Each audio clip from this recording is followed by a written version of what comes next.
नमस्कार, मैं हूं मयूरी श्रीवास्तव। आप देख रहे हैं भारत समाचार। रुक करते हैं खबरों की ओर। खबर हाथरस से है, जहां सत्संग भगदड़ में मृतकों की संख्या बढ़ी है।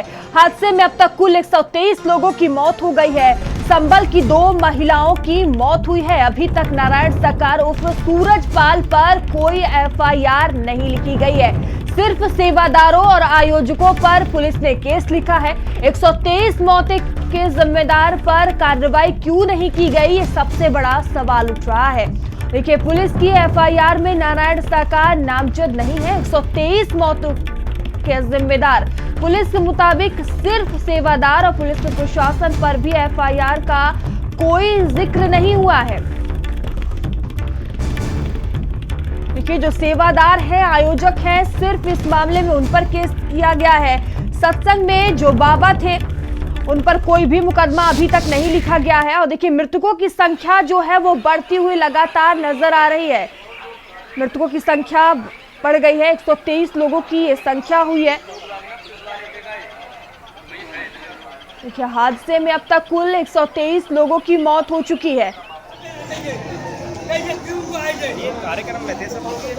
और संबल में 2 और महिलाओं की मौत हुई है।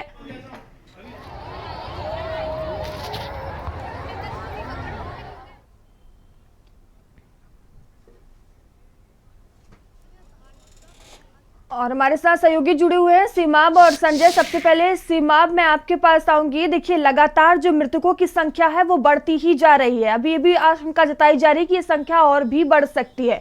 और देखिए, मामले में अभी भी वही सवाल बना हुआ है कि बाबा पर आखिर कोई कार्रवाई क्यों नहीं की गई, एफआईआर क्यों नहीं लिखी गई। देखिए, जब भगदड़ हुई तो उसमें 123 लोगों की मौत का आंकड़ा अब पहुंच गया है। पहले 121 था कल तक, अब आज 123 हो गया है।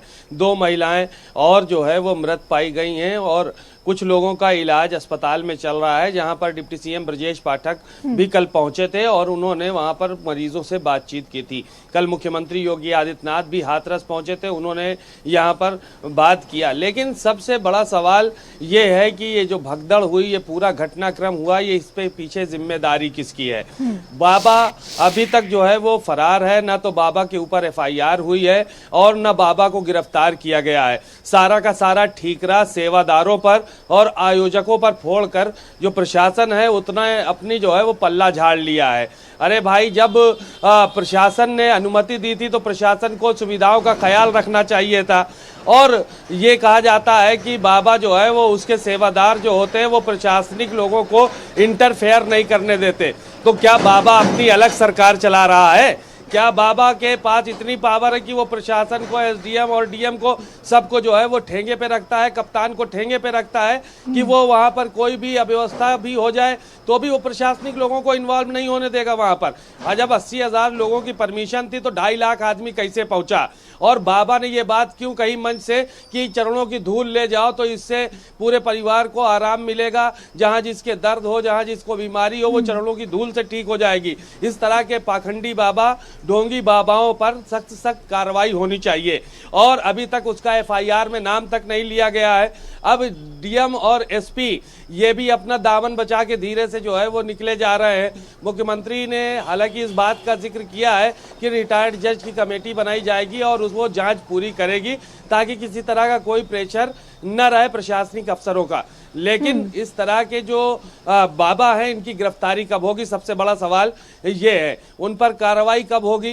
प्रशासन के जो अफसर हैं जिन्होंने परमिशन दी थी, लापरवाही की थी, उन पर कार्रवाई कब होगी? एसडीएम को और जो थाना इंचार्ज है या जो जो लोग उसमें जिम्मेदार हैं, उनको कब गिरफ्तार किया जाएगा?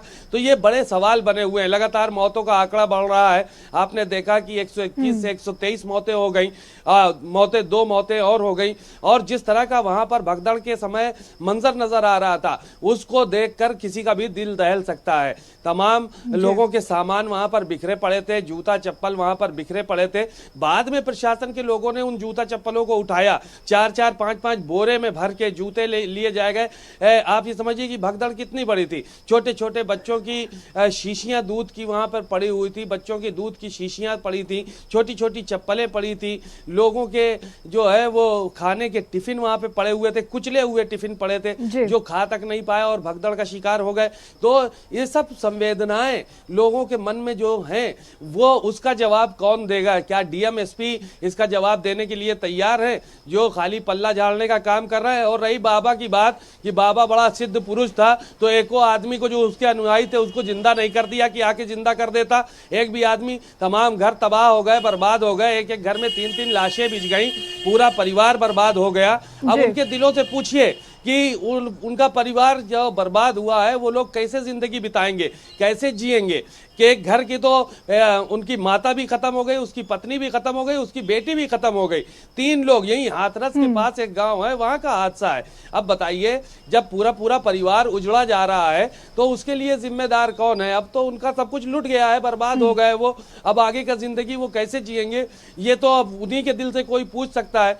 लेकिन इस तरह से ढोंगी बाबाओं के चक्कर में किसी को नहीं आना चाहिए। और ये अब इतने ताकतवर थे तो एक सुध ले लेते किसी की कि फलानी जगह आदमी मरा है, हमारा अनुयायी था, उसकी सुध ले लेते। सुध तक नहीं लिया और उसके बाद बाबा अपना आश्रम में मौजूद है कि कहाँ चला गए, ना तो पुलिस को पता है और ना किसी को पता है। बाबा अपना मौज कर रहा है, बाकी लोग मारे गए तो मारे गए, उसकी किसी को कोई फिक्र नहीं है। ठीक है, संजय भी मेरे साथ बने हुए हैं। संजय, देखिए, अभी भी यही लगातार सवाल बरकरार है कि आखिर इतनी मौतों की जिम्मेदारी कौन लेगा। देखिए, लगातार जो बाबा है फरार चल रहे हैं, उन पर कोई भी कार्रवाई नहीं की गई है, ना ही मुकदमा लिखा गया है। कल हाथरस के कुछ लोग आक्रोशित भी नजर आए, उनके पोस्टर पर पत्थरबाजी की गई। क्या बाबा को बचाने की कोशिश की जा रही है?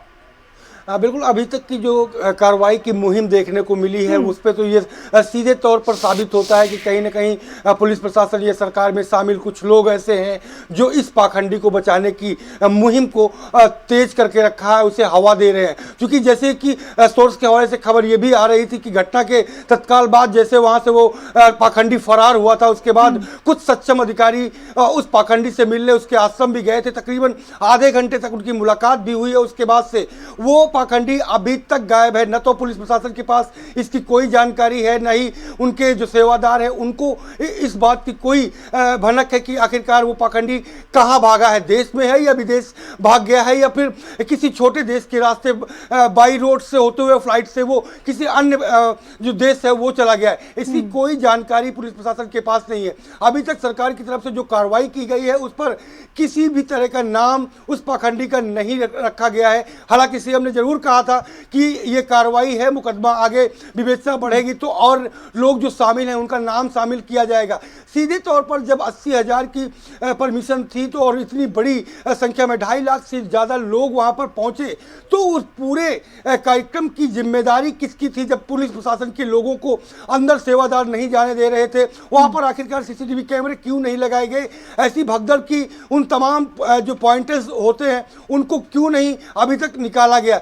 मैं बताऊंगा कि केवल अलीगढ़ की 37 लोगों की जो पोस्टमार्टम रिपोर्ट आई है, उस पोस्टमार्टम रिपोर्ट में 15 से ज़्यादा ऐसी महिलाएं हैं जिनका जो कुचल के मरी हैं और उनका लीवर फटा है, किसी के गर्दन की हड्डी टूटी है, किसी के सीने पे चोट लगी है, तो किसी को अचानक अटैक पड़ा है। तो ऐसी विभत्स जो तस्वीरें हैं वो वहाँ पर देखने को मिली हैं। तो ऐसे में हालांकि कमेटी बनाई गई है, हाईकोर्ट के पूर्व जज ब्रजेश कुमार श्रीवास्तव की अगुवाई में एक कमेटी बनाई गई है। 2 महीने के अंदर इस कमेटी को पूरी अपनी जांच रिपोर्ट देनी है।